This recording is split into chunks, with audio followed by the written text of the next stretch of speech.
નમસ્કાર મિત્રો, તો મારા આજના વ્લોગમાં તમારું હાર્દિક સ્વાગત છે. અને હું આજે બનાવવા જઈ રહી છું ગણપતિ દાદાના પ્રિય એવા મોદક. તો જો તમારે પણ ફૂલ રેસીપી જોવી હોય તો મારો પૂરો વિડીયો જોજો અને મારી ચેનલને લાઈક, શેર ને સબસ્ક્રાઈબ કરજો. ને હું મોદક કેવી રીતે બનાવું છું તે તમે જોજો ને તમે પણ ગણપતિ બાપા માટે મોદક બનાવજો. જય માતાજી. ચાલો મિત્રો, તો આપણે મોદક બનાવવાનું શરૂ કરીએ. આપણે શરૂ કરી દીધી છે ગેસની ફ્લેમ અને મૂકી દીધી છે કઢાઈ. કઢાઈને ગરમ થવા દેવાની છે અને પછી તેમાં નાખવાનું છે 3 ચમચી શુદ્ધ દેશી ઘી.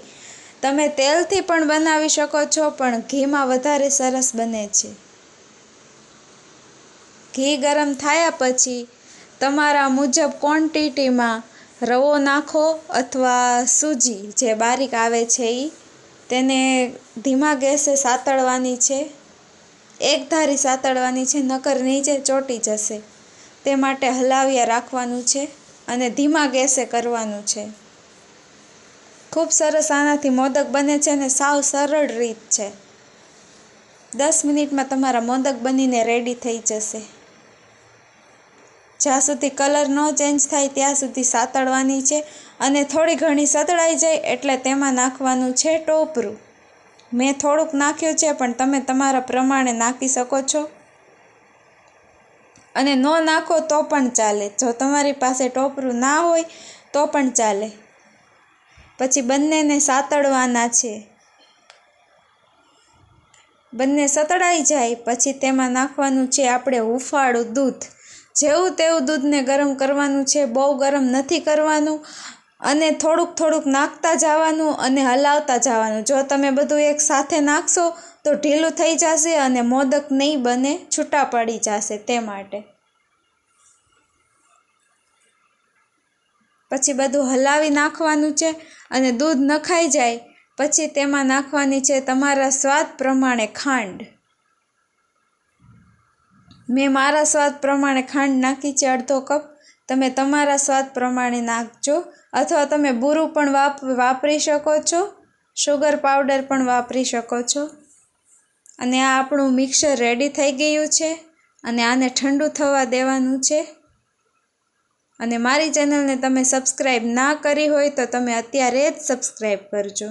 મિત્રો, તો આપણું મિક્સર તૈયાર થઈ ગયું છે. આને છે ને જેવું તેવું ઠરવા દેવાનું, જેટલું તમે હાથમાં સહન કરી શકો તેટલું. અને હવે તેના મોદક બનાવવાના છે તો તમે પૂરો બ્લોગ જોજો. હા, બસ આમ રાખ. જો મિત્રો, તો આપણે આની અંદર બનાવવાના છે મોદક. આ બજારમાં 10 રૂપિયામાં મળે છે. એક નાનું પણ છે ને એક મોટું પણ છે. અને મારે આમાં મોદક ભરીને બનાવવાના છે. તમે બ્લોગમાં બન્યા રહેજો અને તમે પણ મોદક બનાવજો.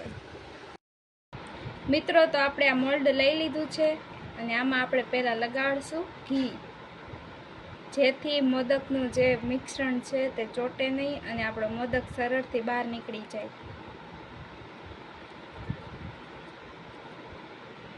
હવે આ બંધ કરી દેવાનું અને અંદર આ મિશ્રણ નાખવાનું છે.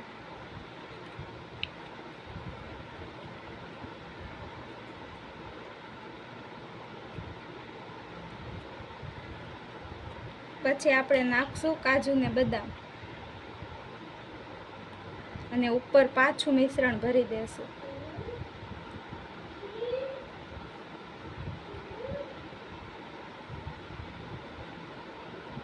દબાવીને ભરવાનું છે, જેથી મોદકનો આકાર ખૂબ સરસ રીતે આવે.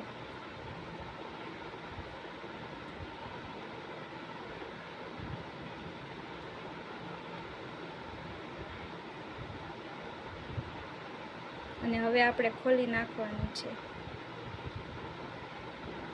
જો મિત્રો, તો કેટલો સરસ મજાનો આપણો મોદક બનીને તૈયાર છે. જોઈ શકો છો મેં કેવો બનાવ્યો મોદક.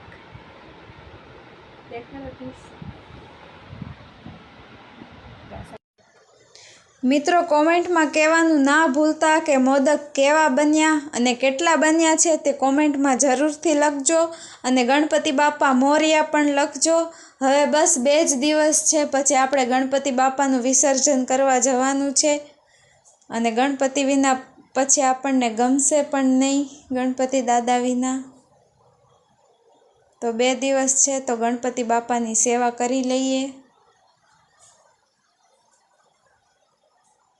તમે પણ એકવાર આ મોદક જરૂરથી બનાવજો. સાવ સરળ રીત છે અને ખૂબ સરસ બને છે. ટેસ્ટમાં પણ મેં મારા ઘરે પ્રસાદીમાં બનાવ્યા હતા, બધાને ખૂબ જ ભાવ્યા છે.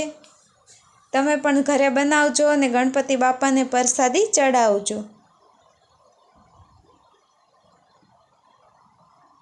અને જો તમને મારો વિડીયો ગમ્યો હોય તો મારા વિડીયોને લાઇક, શેર અને સબસ્ક્રાઈબ કરવાનું ન ભૂલતા અને બેલ આઇકન પર ક્લિક કરજો જેથી મારો નવો વિડીયો આવે તો સૌથી પહેલાં તમને મળે.